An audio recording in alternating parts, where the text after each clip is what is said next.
59 पर यानी 59 पर शाकाहारी पत्रिका है। और ये 28 अगस्त 1971 को इसने ये स्टेटमेंट दी है, इसमें शाकाहारी पत्रिका में छपी है 28 अगस्त 1971 को। ये देखिए, महापुरुष का जन्म भारत के एक छोटे से गांव में हो चुका है। महापुरुष का जन्म भारतवर्ष के एक छोटे से गांव में हो चुका है। कब? ये 28 अगस्त 1971 को ये कह रहा है, वो उसका जन्म हो लिया, वो जन्म हो चुका है। महापुरुष का जन्म भारतवर्ष के एक छोटे से गांव में हो चुका है और वह व्यक्ति मानव इतिहास का सबसे महत्वपूर्ण व्यक्ति बनेगा। उसे जनता का इतना बड़ा समर्थन प्राप्त होगा कि आज तक किसी को नहीं मिला है। वह महापुरुष नए सिरे से विधान को बनाएगा और वह विश्व के संपूर्ण देशों पर लागू होगा। उसका एक झंडा होगा, उसकी एक भाषा होगी।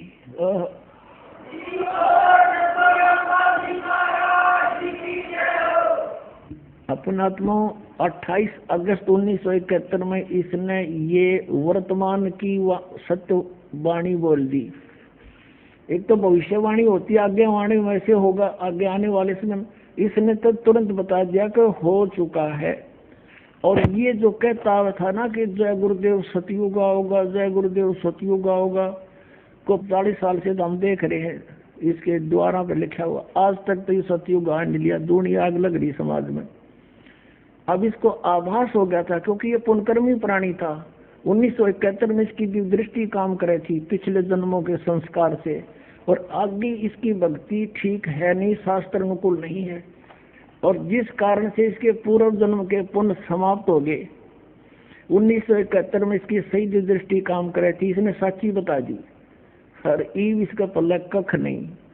शिवदयाल जी यही 5 नाम जाप करे था, राधा स्वामी पंथ का प्रवर्तक, हरिनी साधनाओं से वो भूत बना अपनी शिष्या बुक्की में बोल रही बड़े पास है, तो वही दशा इनकी होगी अगर नहीं संभले तो। सचकर बताता हूँ पुण्यात्मा, मुझे कोई शौक नहीं किसी के बारे में कहना, लेकिन ये भाड़ में जा रहे हैं इसलिए दास को दुख हो रहा है।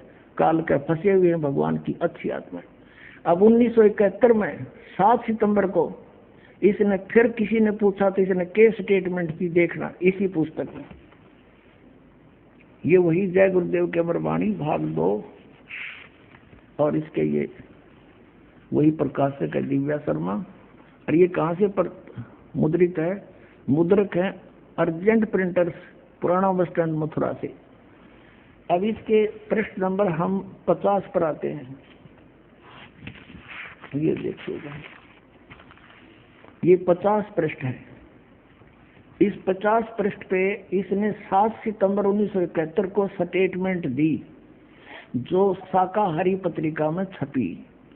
7 सितंबर 1971 को इसने क्या कहा कि वह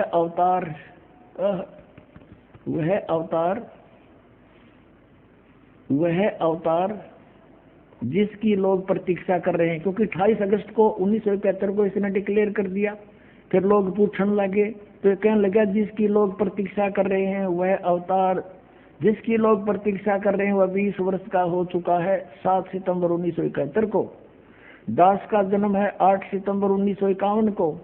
7 सितंबर 1971 को दास पूरा 20 वर्ष का था और 8 सितंबर को दास 21वें वर्ष में प्रवेश कर चुका था। अब ये बता रहा है कि वह अवतार जिसकी लोग प्रतीक्षा कर रहे हैं 20 वर्ष का हो चुका है 7 सितंबर 1971 को। और यदि उसका पता बता दूं तो लोग पीछे पड़ जाएंगे। अभी ऊपर से आदेश बताने के लिए नहीं हो रहा है। मैं समय का इंतजार कर रहा हूं और सभी महात्माओं ने समय का इंतजार किया है और समय आते ही सबको सब कुछ मालूम हो जाएगा। बोलो सतगुरुदेव।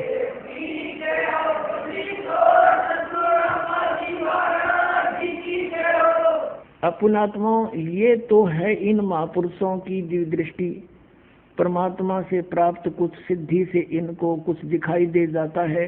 और ये 1971 में इसकी दृष्टि सही काम कर रही थी क्योंकि इसके पुण्य अभी शेष थे, बैटरी डाउन हुई नहीं थी। अब इसके आगे करदर था नहीं इस महापुरुष का, यानी सत भक्ति थी नहीं। ये 500 नाम काल के जपे जिसे राधा स्वामी पंथ का प्रवर्तक शिवदयाल जी भूत बिना बुक्की में बोले, यह दशाई भी की होगी। अब इसके पास खक नहीं बचा है। यदि आज इसकी दिव्य दृष्टि काम करती होती, यू कह देता जाओ भाई बरवाला मार लिया, वो संत रामपाल है उसका नाम।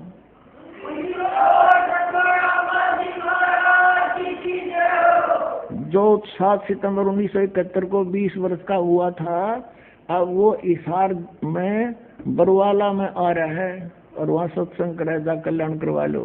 और इस महापुरुष को भी चाहिए अपना आप आके नाम लेकर पीछा छुड़वा लेना, कोई ना साथ जाएगा वहाँ पर, ये सत भक्ति का वहाँ अलग से निर्णय होगा। काल के मुंह में फंसे पड़े हैं ये। अब ये तो इन महापुरुषों ने बताई, क्या बताया? इतना बताया कि जैसे परमात्मा ने ये सारे ब्रह्मांड बना रखे, सूर्य बना रखा है, ये घूम रहा है, चल रहा है, ऐसे भी घूम रहा है, सूर्य के चारों तरफ ही घूम रहा है।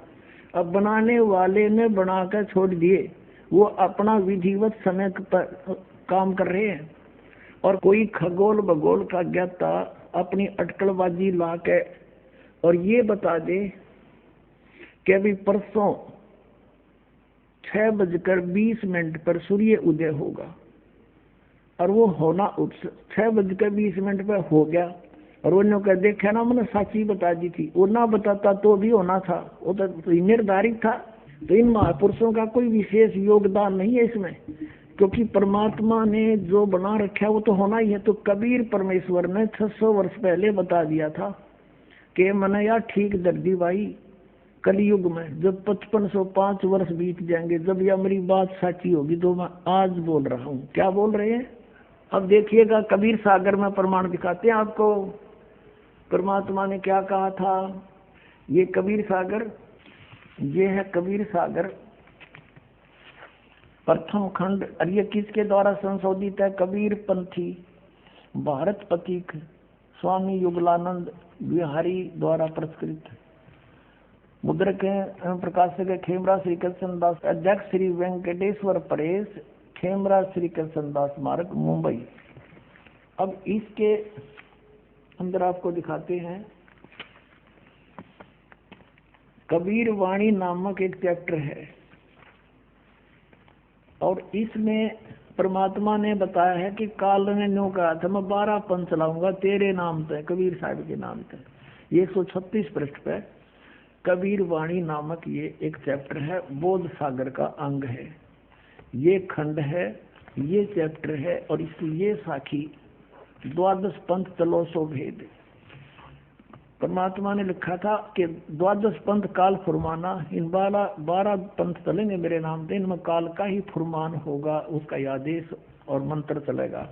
भूले जीव न जाओ ठिकाना, ताते आगम कह हम राखा, वंश हमारा चूड़ामणि शाखा।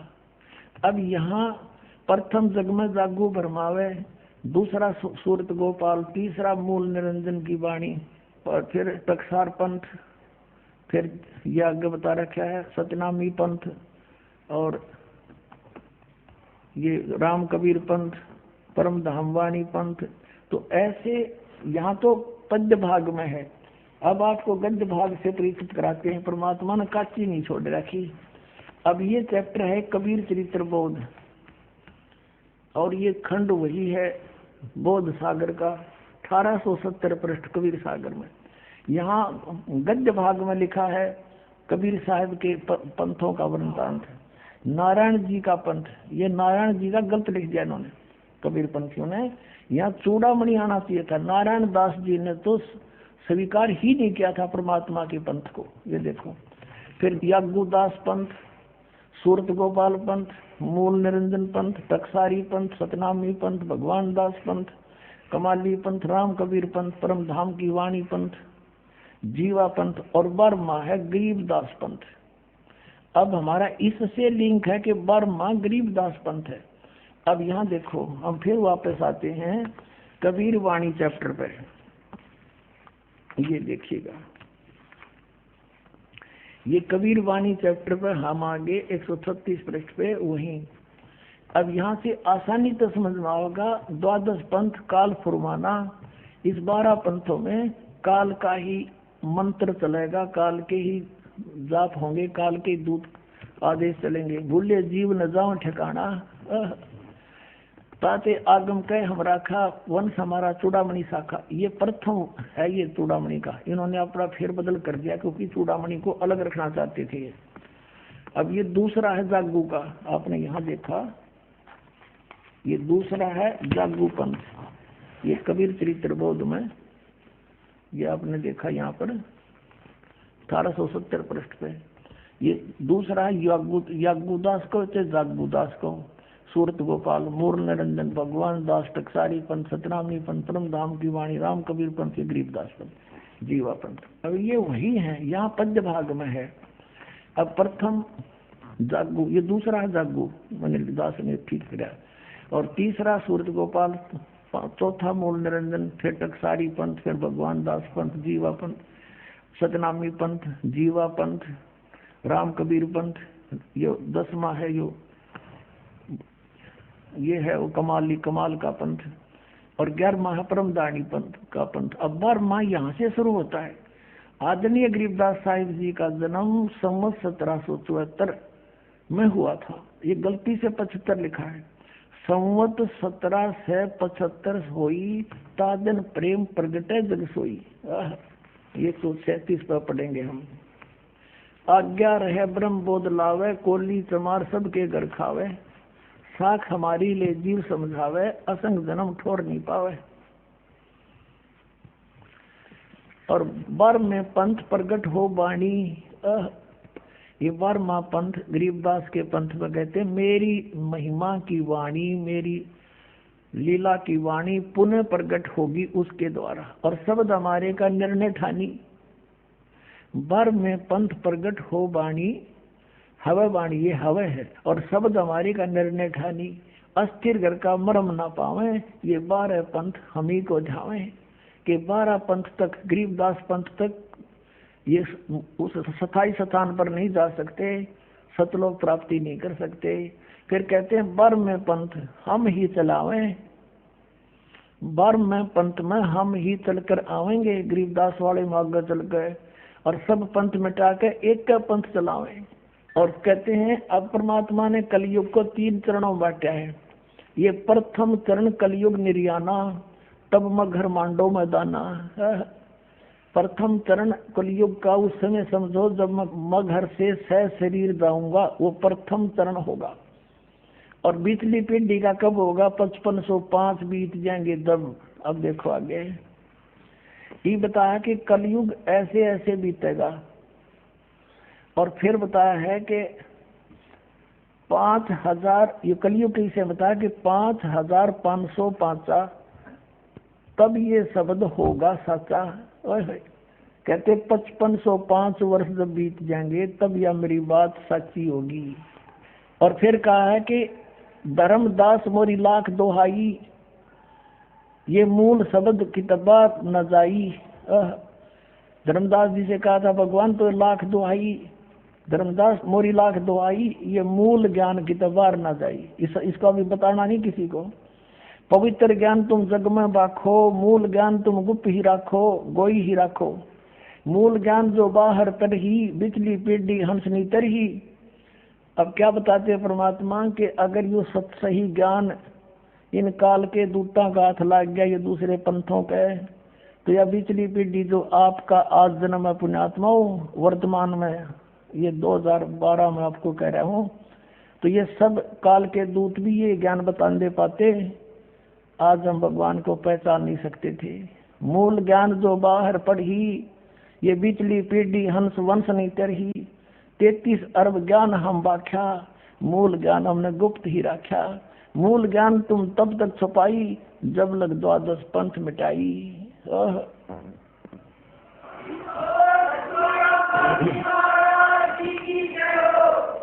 अब ये कंसेप्ट क्लियर और करते हैं कि ये 5505 वर्ष कब कलयुग बीता, कब हुआ। पुण्यात्माओं, हिंदू धर्म के अंदर गीता प्रेस गोरखपुर से छपी पुस्तक और शंकराचार्यों के मुख से निकले वचन ऑथेंटिक माने जाते हैं। अभी दिखाता हूँ आपको इन शंकराचार्यों के ही द्वारा कलयुग की कैलकुलेशन। एक पुस्तक है हिमालय तीर्थ, इसमें लिखा है कि एक शिव रहस्य नामक कोई पुस्तक है, उसकी एक श्लोक का हवाला दे रखा है कि शंकराचार्य का जन्म 3000 कलयुग जब बीत जाएगा, 3000 वर्ष, तब होगा। देखिएगा, ये है हिमालय तीर्थ, और ये कहाँ से छपी है ये दिखाते हैं।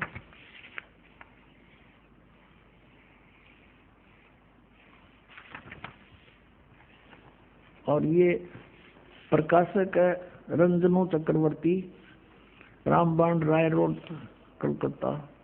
ये मुद्रिका गिरी प्रिंट सर्विसेज, कलकत्ता। ये इसके 42 पृष्ठ पे आते हैं। ये है हिमालय तीर्थ पुस्तक है, और ये पृष्ठ 42, और यहाँ शंकराचार्य के जन्म के विषय में जानकारी है। ये कोई शिव रहस्य नामक एक पुस्तक है, और उसका ये श्लोक है। इसमें लिखा है कि इसका अनुवाद है ये कि कलयुग के 3000 वर्ष व्यतीत होने पर बौद्ध मीमांसकों के मत पर बौद्ध धर्म फैल गया था, उसका नाश करने के लिए कहते हैं, उस पर विजय प्राप्ति के लिए शंकर यति के रूप में आविर्भूत होंगे। 3000 कलयुग के 3000 वर्ष व्यतीत होने पर के बाद शंकराचार्य का जन्म होगा। ठीक है, अब दिखाते हैं। अब इसमें ये क्लियर हो गया पुण्यात्माओं, हिमालय तीर्थ ने ये क्लियर कर दिया कि शंकराचार्य का जन्म 3000 वर्ष जब कलयुग बीत गया तब हुआ। ठीक है, अब फिर ये इसमें क्लियर करते हैं कि ईसा मसीह से 508 वर्ष पहले हुआ।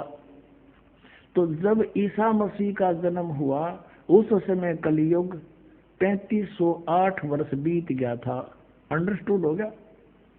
ईसा से 508 वर्ष पहले और कलयुग के 3000 वर्ष बीत जाने पर, तो ईसा जी का जब जन्म हुआ तो उससे ये सिद्ध हो गया कि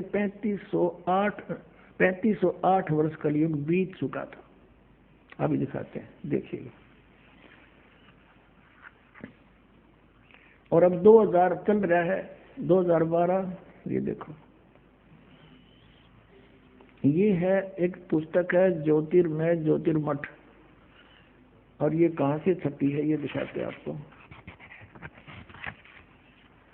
ये है ज्योतिर्मय ज्योतिर्मठ, ये इनके संरक्षक हैं। ये है जगत गुरु शंकराचार्य स्वामी स्वरूपानंद सरस्वती जी, जो वर्तमान में द्वारका ज्योतिष पीठाधीश, द्वारका शारदा पीठाधीश्वर, ये दोनों के पीठाधीश्वर हैं वर्तमान के, स्वरूपानंद जी। इनकी देख रेख में लिखी गई है। संपादक लेखक एवं संकलन करता है विष्णुदत्त शर्मा, अध्यक्ष आध्यात्मिक उत्थान मंडल दिल्ली। प्रेरणा स्रोत ये मुद्रक है फाइन इंटर एंड पैक्स, ये सारा कुछ लिखा है। प्रकाशक अखिल भारतीय आध्यात्मिक उत्थान मंडल, ये सारा लिखा है इनका। रामनगर तिवारी, मंडोली रोड, सादरा, दिल्ली से। अब इसके 11 पृष्ठ पे कितना क्लियर किया है। 11 पृष्ठ पे यहाँ से आते हैं, आदि शंकराचार्य संक्षिप्त जीवन परिचय। हम सिर्फ इतना ही लेते हैं कि लगभग 2500 वर्ष पूर्व शंकराचार्य का जन्म चरमराती अवस्था में कलयुग के युग में केरल प्रांत में पूर्णा नदी के तट पर हुआ। हम यहाँ लेते हैं।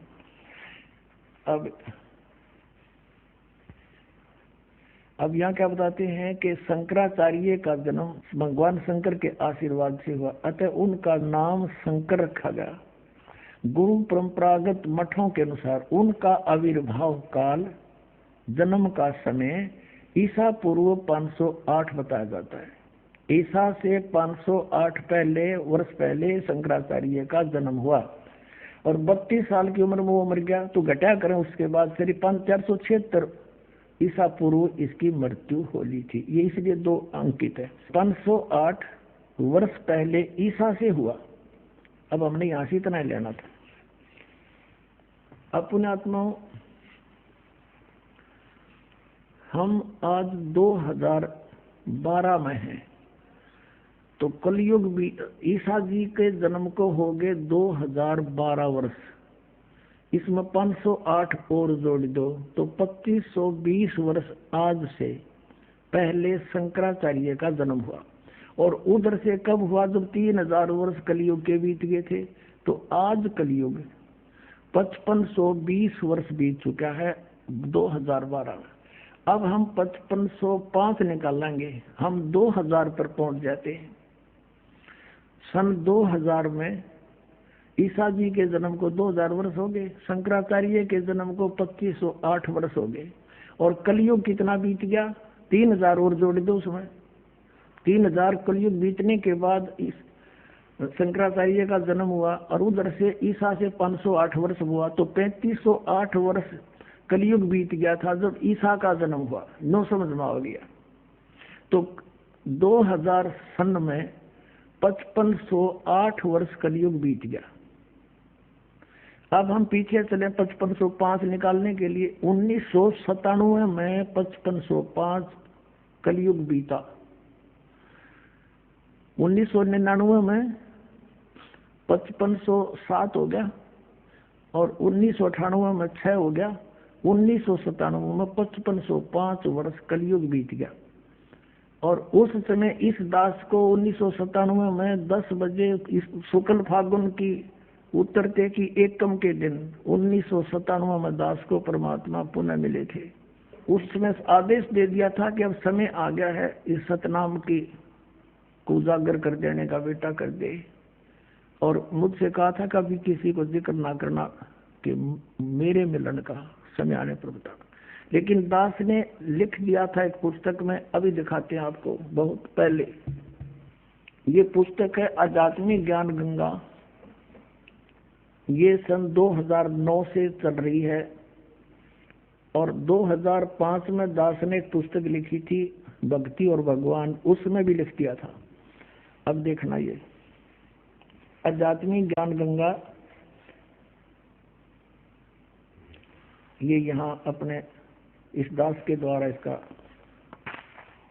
सब सदग्रंथों के आधार से, इसके आधार से ये बनाई है। अब इसके पृष्ठ नंबर 538 पे ये है आध्यात्मिक ज्ञान गंगा और यथार्थ कबीर पंथ परिचय नामक विषय है। 538 पर यहाँ देखा, मुझ दास रामपाल दास को परमेश्वर कबीर साहिब जी संवत 2054 फाल्गुन मास शुक्ल पक्ष एकम मार्च 1997 को दिन के 10 बजे मिले थे। सार शब्द की वास्तविकता तथा संगत को दान करने का सही समय संकेत देकर अंतर्ध्यान हो गए थे और इसको अगले आदेश तक रहस्य युक्त रखने का आदेश दिया था। किसको? कि मैं मिला।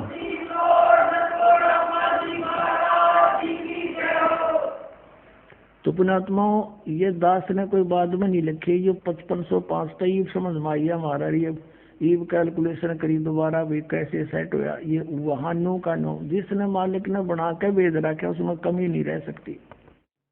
ये दास उसी परमेश्वर का भेजा हुआ है आपके लिए। अब आपको दिखाते हैं कबीर सागर में एक और रहस्य। जब परमात्मा ने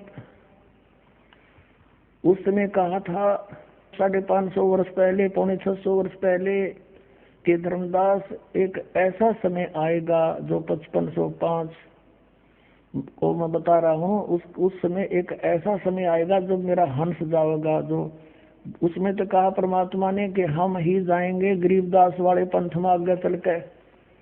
और फिर बताया है देखना कि एक महापुरुष आएगा, यानी परमात्मा बार बार नो कहें, जैसे यहाँ आए थे तो बार बार नो कहते मैं भगवान हूँ, कोई नहीं माने। तो थोड़ा सा घुमा कर कहते हैं भगवान, फिर समझ में आती है। ये देखिएगा, ये कबीर सागर है, वही जो आपको अभी पहले दिखाया था। ये कबीर सागर है और इसके सवसम बोध नामक एक चैप्टर है और खंड इसका वही बोध सागर खंड है। 170 पृष्ठ से यहाँ से देखिए, ये सत्य कबीर वचन यानी परमात्मा के वचन है, लेकिन हमारे काम के ये यहाँ से है। 171 पृष्ठ से।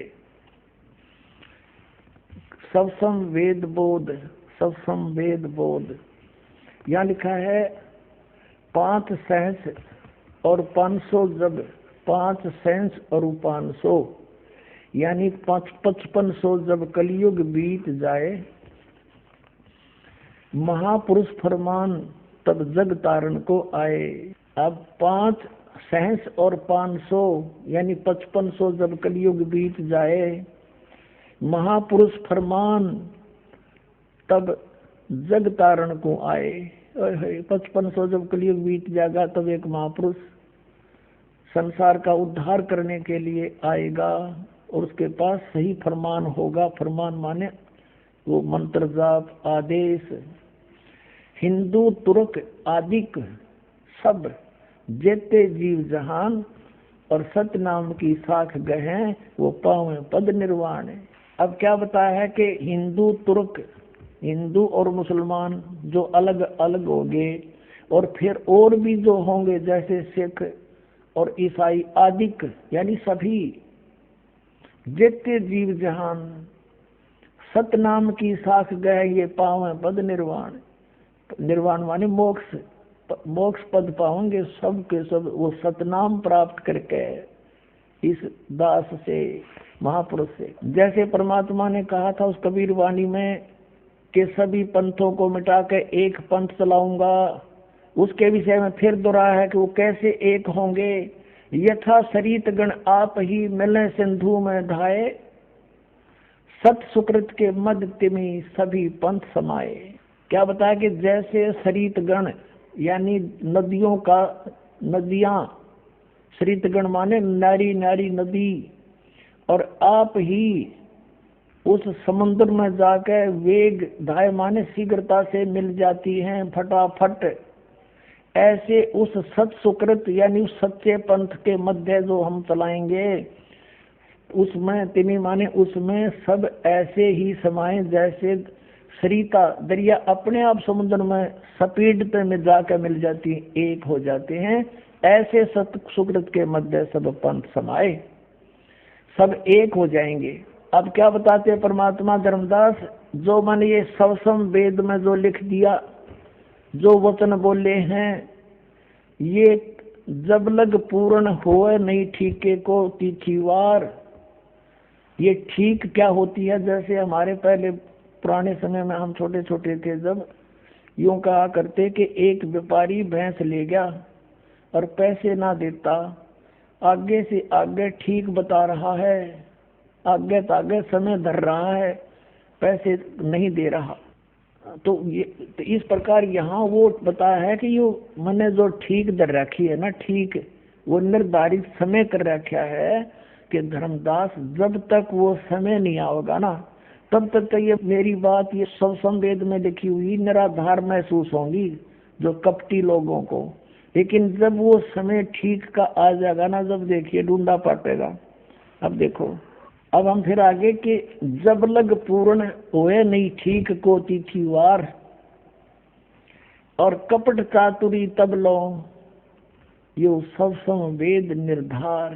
कहते हैं तब तक तो मेरे द्वारा ये बात कही सबसम वेद वाली, ये गुप्त ज्ञान, सबसम वेद माने गुप्त ज्ञान जो पहले भी अब भी कहा है, तो ये निराधार महसूस होगा जब लग पूर्ण होए नहीं ठीका, जो ठीक को तिथिवार यानी ठीक उस निर्धारित धरे हुए निर्धारित किए हुए समय की जो समय नहीं आएगा तब तक तो मेरा यो ज्ञान निराधार महसूस होगा। जब वो समय आ जाएगा ठीक का, जो है ठीक का दिन आवंत, युगंत लिखा आवंत, तो क्या होगा, सब ही नारी नर शुद्ध, सब कपट छोड़ कर बुराई त्याग देंगे सब नर नारी।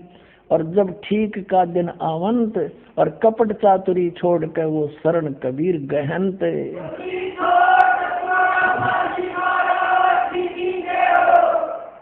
पूरे विश्व में लिखा परमात्मा ने कि सब एक हो जाएंगे। क्या लिखा है कि एक अनेक हव गए और पुनः अनेक हो एक, हंस चले सतलोक को सब सत नाम की टेक। एक से हम अनेक बना दिए काल ने, हिंदू नारे, मुसलमान अलग, सिख नारे, ईसाई अलग से और नरे धर्म बना दिए। और ये मजहब पंथ गणे बना दिए। कहते हैं जैसे हम एक से अनेक हो गए और पुनः फिर हम अनेक से एक होवांगे, पुनः अनेक हो एक, और हंस तन सतलोक को सब सत नाम की टेक। के सभी के सभी सतलोक में चले जाएंगे सतनाम प्राप्ति करके। इस दास से इससे पहले राधा स्वामी पंथाला ने सतनाम का कह का भी पता को ना, ये काल के दूत थे इसलिए छुपा के रखी भगवान ने, उनको सतनाम का नहीं पता यू खान का है पीन का। अब ये वास्तविक मंत्र आपको दिया जाएगा, इससे आप सबका मोक्ष होगा, पूरे विश्व में शांति। देखना आगे कितना कमाल किया है कि घर घर बोध विचार हो, मेरे ज्ञान का घर घर चर्चा चलेगी, और दुर्मति दूर बहाए, सबकी दुर्बुद्धि दूर हो जाएगी, हाहाकार मिट जाएगा, माया की दौड़ मिलावट रिश्वतखोरी आपस में लड़ाई खींचातानी ये दुर्मति दूर बहाए, और कलयुग में एक होकर सब बरतें सहज शोभाए।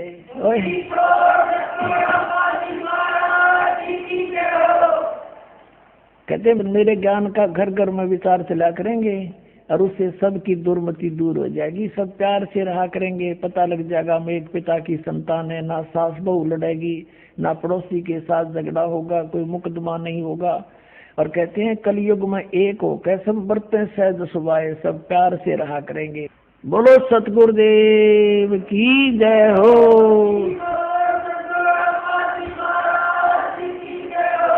पुण्यात्माओं, आपका सौभाग्य है, धन आपके माता पिता जिससे जन्म हुआ, आप वो प्यारी आत्मा है जिसके लिए ये समय ठीक दर रखी थी। बोलो सतगुरुदेव की जय हो।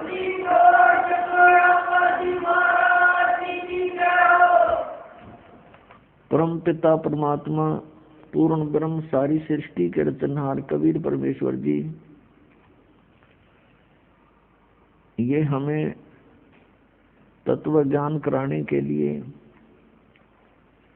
हमारी स्थिति से परिचित कराने के लिए, और हमें ये बताने के लिए कि तुम यहाँ के वासी नहीं हो, आप ऐसे लोक में रहा करते थे जहाँ आपकी जन्म मृत्यु नहीं होती थी, वहाँ आपकी जरा मरण नहीं था, वहाँ वृद्ध अवस्था नहीं थी, मृत्यु नहीं होती थी।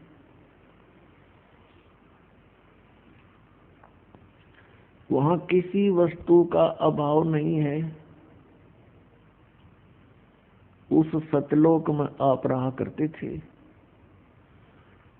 आप अपनी गलती के कारण यहाँ भवसागर में गिर गए, अब वापस चलो।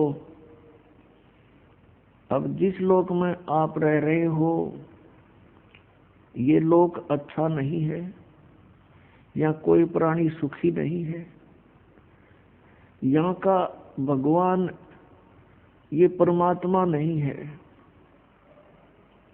ये श्रेष्ठ आत्मा नहीं है। आपके ऊपर कितने कैर टूट रहे हैं, और जिसको तुम परमात्मा कहकर पुकारते रहते हो तुम्हें कोई राहत नहीं मिलती। जो परमात्मा है उसका आपको ज्ञान नहीं। वो परमात्मा कौन है? वो काशी में आए थे कबीर दुल्हा धानक, ये वो परमात्मा है जो सर्व सुखदाई है, सर्व पाप नाशक है, पूर्ण मोक्षदायक है, हम सबके जनक हैं, हम सबके पिता हैं। अपनों का अपनों को दुख होता है, अपनी संतान का माता पिता को कष्ट होता है यदि उन पर कोई आपत्ति आती है। हम यहाँ घोर कष्ट उठा रहे हैं, हमारे पिता बहुत दुख पा रहे हैं, और ये काल उस परमात्मा को सताना चाहता है हमें पीड़ित करके। पुण्यात्माओं, आपने ये अमर कथा कभी सुनी ही नहीं थी, इसलिए ये बातें ऐसी लगती हैं शीघ्र से स्वीकार्य नहीं होती, क्योंकि आप बच्चे हो और ये ज्ञान उच्च सत्र का है। छोटे बच्चे माता पिता से कुछ वचन सुनते भी हैं तो उनकी बुद्धि ग्रहण नहीं करती शीघ्र से। जिस दिन आपकी या समाप्त हो जाएगी, जैसे छोटे से बच्चे को वो कोई आकर के वस्तु उठा लेता है, जैसे पेन उठा लेता है और पूछता है कि पापा ये क्या है। पिताजी कहता है बेटा पेन है पेन। फिर कहता है फिर कहता पेन है बेटा पेन। वो कहता पेन है ऐसे कहता कहता वो उसको रखकर छोड़ जाता है और खेलने लग जाता दूसरी वस्तुओं से। वो ये समझ नहीं पा रहा पिताजी कहना क्या चाह रहे हैं कि ये क्या चीज है। पिताजी तो बता ही रहे हैं कि पेन है। तो वो अभी उसकी बुद्धि इतनी बनी नहीं है कि उसको ग्रहण कर ले पिताजी क्या बता रहे हैं। और जब वो थोड़ा सा बड़ा हो जाता है, उसका माइंड विकसित हो जाता है, तो फिर उसको कहते बेटा पेन लाना उठा के। वो दौड़ा जाता है, दौड़ी जाती है बेटी है या बेटा, और उठा के ला के रख देता है।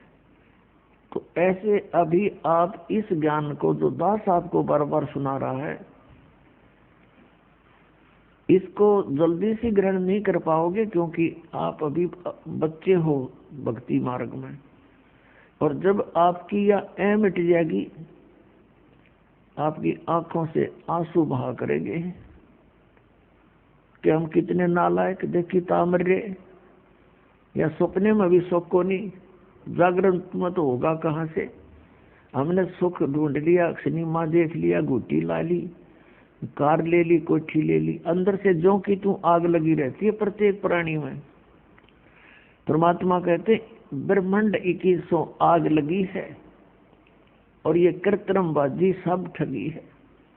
काल ने ठग रखा तुम्हारे को, धोखा दे रखे। लेकिन यह आपका समझ में नहीं आती, क्योंकि भांग गणी प्यार रखी इसने। कबीर साहब कहते हैं कबीर ये माया अटपटी सब गट आन अड़ी, और किस किस न समझाऊं या कुआ भांग पड़ी। इस 21 ब्रह्मांड के कुएं में इस काल ने ये अज्ञान रूपी और झूठे, यहाँ लालच लोभ वाली झूठे सुख वाली भांग प्यार रखी है आपको, और ये नशा घना हो गया। हमें बिल्कुल भी ज्ञान नहीं, इतना जरा सा भी नॉलेज नहीं है अध्यात्म मार्ग का, नहीं तो हम इस अनमोल मनुष्य जीवन को यूं बर्बाद नहीं कर सकते। जैसे आप देख रहे हो, हम देखते हैं जिनको बहुत बड़े आदमी हैं, हम बड़ा किसको मानते हैं कि किसी के पास कोई छोटी सी पोस्ट हो, कोई मंत्री बन गया, कोई प्रधानमंत्री, ये कोई सौदा ना है इसका इस भक्ति मार्ग में। ये तो एक गरीब व्यक्ति, निर्धन, रिक्शा चालक, मजदूर, कस्सी, किस बजाने वाला, किसान या और कोई भी शॉपकीपर, मजदूर छोटा सा भी, और वो इस नाम से जुड़ा हुआ है। प्रधानमंत्री, राष्ट्रपति तो उसका पास संग भी को नहीं, कुछ भी सांग नहीं है। जब आपका यो ज्ञान समझ में आओगे। कबीर साहब कहते कबीर सब जग निर्धना धनवंता नहीं कोई, धनवंता सो जानिया जिस पर राम नाम धन होई। तो हम इस धन से परिचित नहीं, हम यहाँ के इस झूठे धन से परिचित हैं, और इसी में अपनी शानो शौकत बनाने में लगे रहते हैं। आप देखते हो माया जोड़ते जोड़ते कोठी बना ली, फैक्ट्री लगा ली, मृत्यु होगी 1 सेकंड में। अब वह फैक्ट्री वो कोठी उसके के काम आई, वो गधा बन के कुमार के जुड़ गया। ये बातें बच्चों याद रखनी पड़ेगी। क्या बताते हैं परमात्मा के कोट जन्म तन भर मत हो गए, कुछ ना हाथ लगा रे, कुकर सुकर खरबा बोरे, कौआ हंस बगारे। कोटि जन्म तू राजा की, ना मिटी न मन की आशा, और भिक्षुक होकर दर दर घूमया, ये मिला नहीं निर्गुण रासा। ये जो तत्व ज्ञान परमात्मा ने अब सार्वजनिक करने का आदेश दिया है, ये पहले गुप्त रखा था। गुप्त किस लिए रखा था? क्योंकि सतयुग, त्रेता, द्वापर में और कलयुग के फर्स्ट में ये प्राणी इतना दुखी नहीं होता जितना कलयुग के बीच में और लास्ट में होगा। उसमें क्यों होगा और पहले क्यों नहीं होता दुखी? क्योंकि सतयुग के अंदर उन पुण्यात्माओं को जन्म दिया जाता है जो पूर्व जन्म के बहुत ही अच्छे पुण्यकर्मी होते हैं। फिर उनको बार बार जन्म मिलते आता है। जो ज्यादा कर्म खराब कर जाता है उस दौरान तो वो 84 लाख योनियों में चला जाता है। और उन दिनों में, उन युगों में ये प्राणी साधना अवश्य करता है, क्योंकि अच्छी आत्माएं कभी भी भगवान की भक्ति बिना किसी भी युग में वो रह नहीं सकते। और पुण्यात्माओं, जैसे ये कलयुग चल रहा है, इस कलयुग की ये पिछली पीढ़ी आ गई। परमात्मा इसे दयालु है कि अब ये पूरे विश्व में अपनी प्यारी आत्माओं को, अपने बच्चों को पूरे, चाहे वो किसी भी योनि से दोबारा मनुष्य जीवन भी प्राप्त करेंगे अभी तुरंत, परमात्मा की वाणी जगह जगह गूंजेगी। मालिक ने ऐसे इंस्ट्रूमेंट बनवा दिए ना, ये आदमी की बुद्धि की सतर के इंस्ट्रूमेंट है जो कंप्यूटर तक बना लिए, इंटरनेट लगा दिए, मोबाइल बना दिए, इसमें टेप भी अंदर, कंप्यूटर भी अंदर, और बातचीत कर लो बाहर से वो भी अंदर। ये मनुष्य यही था सतयुग से लेकर आज तक, और इस पर ढंग से पेचकस नहीं बना था, ना कोई ऐसा कोई साधन था कृषि का। तो अब ये इसलिए बनवाए हैं परमात्मा ने कि इसके माध्यम से मेरे बच्चों तक से वो किसी योनि में, कुत्ते गधे सूअर या अन्य किसी योनि में है। जैसे कुम्हार ने नाम ले लिया, मोबाइल साथ रखेगा, गधे साथ होंगे, उन गधों पर भी वाणी का असर होगा। मालिक की इतनी सौसिद्ध वाणी है ये परमात्मा की। किसान हल जोतता है और बैलों के साथ घूम रहा है, जेब में मोबाइल है, परमात्मा की वाणी सुन रहा है, क्योंकि सुने बिना आत्मा रह नहीं सकती। या मंत्र लाओगा या अपनी परमात्मा के वचन सुनेगा तो उन बैलों पर भी असर होगा। उनकी प्रारब्ध कर्म पूरा होते ही उनके बहुत से पाप कर्म इस वाणी से निर्मल हो जाएंगे और उनको मनुष्य जीवन मिलेगा। तो इस प्रकार पूरे विश्व में परमात्मा एक बार सभी प्राणियों पर रहम करेगा। और जो अच्छी आत्मा है वो तो पार हो ही जाएंगी, क्योंकि उनको ज्ञान सुनेगा, उनका वो तो सिर धड़की बाजी ला देंगे। जैसे पहले पिछले इतिहास देख लो, गोपीचंद और भर्तृहरि दोनों राजा थे। परमात्मा प्राप्ति के लिए गोरखनाथ जी से उपदेश लिया और जो भी आज्ञा दी उस गुरु ने, और जिस सत्र का वो गुरु था, और उन्होंने जो उससे प्राप्त किया, जो आज्ञा मिली, वो सिर धड़की बाजी ला दी। गुरुदेव ने कहा कि जाओ, अलवर के राजा का किला बन रहा है और उसमें मजदूरी करो और मंत्र भी जाप करते रहना, और वहां से मेहनताना मत लेना, रोटी के लिए कहीं और टाइम करना। अब जो आज्ञा गुरुदेव, उन्होंने जिसने भगवान पाना, फिर बकवादों की कहाँ कसर रहेगी, उस आवश्यकता रहेगी, अगर मगर कहाँ रहेगा फिर उसके मन में। या तो भगवान चाहते नहीं, तो कोई कहता है जी बीड़ी ना छूटे, कोई नो कहे जी यूं तब यूं नियम तो मेरे पर ना पुग गए, फिर तो तू ड्रामा कर रहे हो भाई। फिर भगवान पाने के लिए तो समर्पित होना पड़ेगा हरिद महापुरुषों की तरह। लेकिन उन नवो वस्तु भी ना मिल, तुमने वो मिलने जा रही है। तो 12 वर्ष तक अलवर के किले में उन्होंने मजदूरी करी और मंत्र जाप करते रहे। और टाइम के लिए कुम्हार के घर पे गारा गुंदा करते, उसकी गारा गुच्छा करते और उससे रोटी प्राप्त करते थे और वहां मजदूरी करते। जो भी समय था निर्धारित 8-7 घंटे का। तो जिन अब पुण्यात्मा वही है ये जो सब कुछ कर सकते हैं मालिक पाने के लिए, जब इनको ज्ञान हो जाएगा। समझ हम ना आ रही इतनी बात, हमने ये दिखाई दे यहाँ की चोचले, तो ये चोचले हमें फिर नकली दिखाई देंगे। खिलौने मिट्टी के पुत्र है, कितना प्यारा लगे है, मृत्यु हो जाए एक्सीडेंट में, टूट गया खिलौना, रो माथे बात मार मार के। अब परमात्मा कहते हैं गुड़िया खेलत जन्म गंवा दिया, तने लाया नहीं विचार। ये खिलौनों से खेलते तने असंख्य जन्म हो गए, कुछ भी ना सोचा। आत्मा तू कहाँ से आई थी, कहाँ जाना है तूने। तो पूरे विश्व में अब शांति होगी, एक बार सतयुग जैसा माहौल बनेगा, हाहाकार मिट जाएगी। हम जो भिन्न भिन्न पंथ बना बैठे, भिन्न भिन्न मजहब बन बैठे, हम अपने भोलेपन में अलग अलग हो गए, परमात्मा के लिए हुए हमने सोचा हिंदू धर्म अपनाने से भगवान मिलेगा, फिर अलग से कोई मजहब बना, मुसलमान धर्म बना, तो हमने सोचा शायद इससे भगवान मिलेगा, तो उसमें चले गए, वो ग्रहण किया कुछ पुण्यात्माओं ने। फिर किसी ने पता लगा भाई सिख धर्म से हमें लाभ होगा, तो सिख धर्म भी खूब अनुयायी बने। किसी ने ईसाई धर्म से सोचा कि शायद ऐसे भगवान मिल जाएगा तो ईसाई बन जाएंगे हम।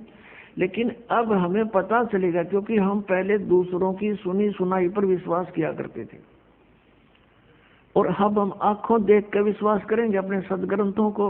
और जिन महापुरुषों ने परमात्मा पाया, उन्होंने जो साधना की और जैसे वो रहे, हमने ऐसे ही करना पड़ेगा, तो हम मोक्ष प्राप्त करेंगे, ना तो फिर केवल कहने की बातें हैं। तो इस प्रकार हम फिर एक होंगे। परमात्मा ने 600 वर्ष पहले कह दिया था धर्मदास, कलयुग जब 5500 वर्ष बीत जाएगा, उस समय परमात्मा ने कहा कि हम ही आएंगे। अब वो परमात्मा न्याय दास को इस योग्य समझा होगा, भेज दिया, लेकिन पावर और शक्ति और सहयोग उसी का है, कबीर भगवान का। अब फिर दूसरे शब्दों में कबीर परमात्मा कहते, मम संत मुझे जान मेरा ही स्वरूपम, मेरे संत को मुझे ही जानना, मेरा ही स्वरूप समझना। गुरु को परमात्मा के तुल्य ट्रीट करना, तब तुम्हारी समस्या हल होगी। भले ही जैसे गुरु जी परमात्मा नहीं है, लेकिन आप जी ने गुरु जी को एज ए गॉड ट्रीट करना पड़ेगा, तब आपका समाधान हो सकेगा, नहीं तो नहीं होगा। जैसे एक गणित का प्रश्न होता है, ब्याज का, ऋण का, तो उसमें मूलधन ज्ञात करना होता है, तो उसमें मानना पड़ता है कि मान लीजिए मूलधन 100 रुपये, फिर उससे वो दर निकल आती है, फिर मल्टीप्लाई करके ओरिजिनल मूलधन हमें प्राप्त हो सकता है।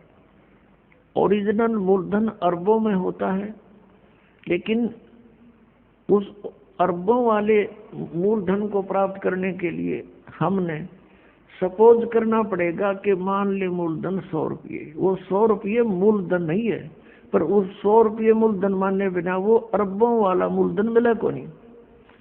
ऐसे ही दास को यानी गुरु को आपने ये सोच के अपने आप को व्यवहार बदलना पड़ेगा कि मेरे सामने भगवान खड़ा है। गुरु एक मनुष्य नहीं। परमात्मा कहते हैं, गुरु मानुष कर जानते ते नर कहिए अंध, मां दुखी संसार में फिर आग गई उनके फंद। गुरु को मानुष जो गिने और करे चरणामृत को पान, वो चरण धो पीवारू मानुष गिने ते नर नर कह जावेंगे, युग युग हों समान, ते भक्ति भी कर रहे। अब ये मर्यादाएं आपने अपनानी पड़ेंगी, अपना व्यवहार बदलना पड़ेगा, अपना स्वभाव बदलना पड़ेगा, आधीनी में आना पड़ेगा। हमें आधीनी बिना भगवान नहीं मिले। हम अभिमान कितना कर सकते हैं, किस चीज का कर सकते हैं? अगर शरीर का करते हैं, उच्च जाति का करते हैं, शरीर में 1 मिनट में अधरंग मार जा, पड़ा पड़ा बांगा मुंह हो जा, मुंह में माखी बड़े और लगने, हाथ से हटा भी नहीं सकता। बता इसका क्या अभिमान करे प्राणी? आज उच्च जाति में है, कल मृत्यु हो गया, गधा बन गया, वह जाति के साथ काम दिया उस जाति और मजहब ने। तो हमने हर तरह से अपने इस मन के जो पर हैं बकवाद करने के, ये सब काटने पड़ेंगे, इनको ठीक करना पड़ेगा, तो ये ज्ञान से होगा। तो जब हम गुरुजी को एज ए गॉड ट्रीट करेंगे, अब जिन्होंने परमात्मा पाना है वो अच्छे विद्यार्थी होते हैं। अच्छे विद्यार्थी अपने स्कूल के विद्यालय के टीचर के साथ भी बहुत अच्छा ही व्यवहार करते हैं, और जो निकम्मे होते हैं वो तो फिर स्वभाव उनका खराब होता है, फिर लास्ट में वो शिक्षा प्राप्त नहीं कर पाते हैं, फिर मजदूर लगते हैं, आजीवन दुख पाते हैं। तो यहाँ बताया कि इस प्रकार हम जब रहेंगे, गुरु जी को ये मानकर बैठे कि यहाँ मान ले इस दास के स्थान पर और कबीर परमात्मा आ जा, जो भगवान है हमारे सबके पिता, तो आप कैसे व्यवहार करोगे? ये थोड़ी सी सोचने की बात है, क्योंकि हम परमात्मा के लिए चले हैं और परमात्मा को पाने के लिए परमात्मा के साथ हमें एक डील भी करना सीखना पड़ेगा। क्योंकि हम डील ठीक ना करके तो वहां से यहाँ गिर गए, और अब भी हमारा ऐसे ही व्यवहार हुआ तो भगवान कैसे एक्सेप्ट करेगा अपने को। आज्ञा का पालन हो, नम्रता हो, गुरु के अंदर कोई दोष दिखाई नहीं देना चाहिए किसी भी प्रकार से। आप कितने समझदार हो सकते हो, आप कितनी बुद्धि रख सकते हो, आपको अपने का नहीं पता कल के हो जाएगा, और दूसरे के विषय में हम सोचते हैं तो ये हमारी नालायकी है। तो इस प्रकार अपने अंतःकरण के इस जो विचार हैं इनको भी हमने शुद्ध करना। ये शुद्ध कैसे होंगे? जब तक आप गुरु जी को परमात्मा के तुल्य नहीं देखोगे तो सफल नहीं हो पाओगे। तो ये नियम है कुछ। तो कहने का भाव ये है कि जिन महापुरुषों ने परमात्मा पाना वो तो इब के निकल जाएंगे सब, इब के घनी आसानी से निकलोगे। और प्रत्येक कलयुग में इस बिचली पीढ़ी में अरबों खरबों प्राणी परमात्मा पार करते, मनुष्य जीवन जला जला के उनको फटाफट। लेकिन नियम में रहना पड़ेगा। भक्ति बहुत आसान है। नाम उठत नाम बैठत नाम सोवत जागवे, नाम खाते नाम पीते नाम सेती लागवे। अब इसमें हमें भक्ति में बाधक क्या क्या चीजें हैं? भक्ति में बाधक है, हमें लोग दूसरों को देखम देखा विवाह पर खर्च करते हैं। जिसके 2 पुत्रियां होगी उसकी नींद हराम हो जाती है जब वो युवा होने लगती हैं इनके विवाह के लिए। इसमें कुछ एक तो ऐसे लोग हैं कि कई लाख रुपए विवाह में खर्च कर देते हैं, तो वो टेंशन उनको भक्ति नहीं करने देती। फिर कोठी बनाने की होड़, लंबी कार लेने की होड़। तो ये इस ज्ञान से ये मन के जो फैलाव है ये कम हो जाएगा, ये खत्म हो जाएगा, इच्छाएं समाप्त हो जाएंगी। और बेटी का विवाह, बेटों का विवाह हमने बहुत सिंपल वे से करना चाहिए। पुण्यात्माओं, यदि आपने इस मार्ग पर सफल होना है, दास के एक एक वचन पर लक्ष्मण रेखा समझ कर आपने कार्य करना पड़ेगा। और फिर आप पार ना हो, गारंटी देता दास लिखवा के ले लो मुझसे, इतना आसानी से पार।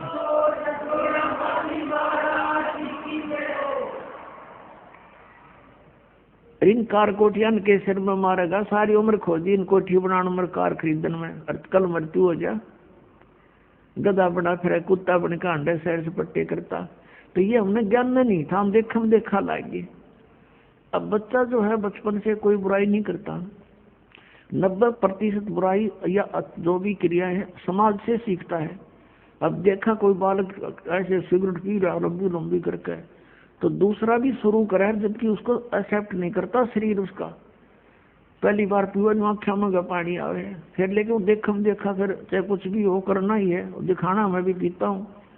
तो ये बकवादें छूट जाएंगी। हम सबसे पहले सब बुराई हटानी पड़ेंगी, फिर वो टेंशन खत्म हो जाएगी। जैसे मजदूर है बेचारा, अब वो काम कर रहा है, अब उसको टेंशन है कि 2 बेटियां ब्यानी है, कैसे करूंगा, उससे ये लाना है, उससे ये लाना है, ऐसे करूंगा, कहाँ से पैसे लो। और फिर जब ये समस्या परमानेंट हल हो जाएंगी कभी, वैसे नहीं, ये ज्ञान होगा। जैसे आप किसी से दहेज लेते हो तो वो दहेज कोई वैसे थोड़ा ही, उसका पैसा आपके ऊपर ऋण हो गया, अगले जन्म में मन मानो उसका गधा बनकर देना पड़ेगा आपने। परमात्मा कहते हैं तुमने उस दरगाह का महल नहीं देखा और धर्मराज के तिल तिल का लेखा, एक एक पाई का हिसाब करना पड़ता है वहां पर। तो हम क्यों सिर में दर्द करें? 2 रोटी खानी, 2 कपड़े चाहिए, सारे साल में कुर्ते पजामे बस काम चल जाए।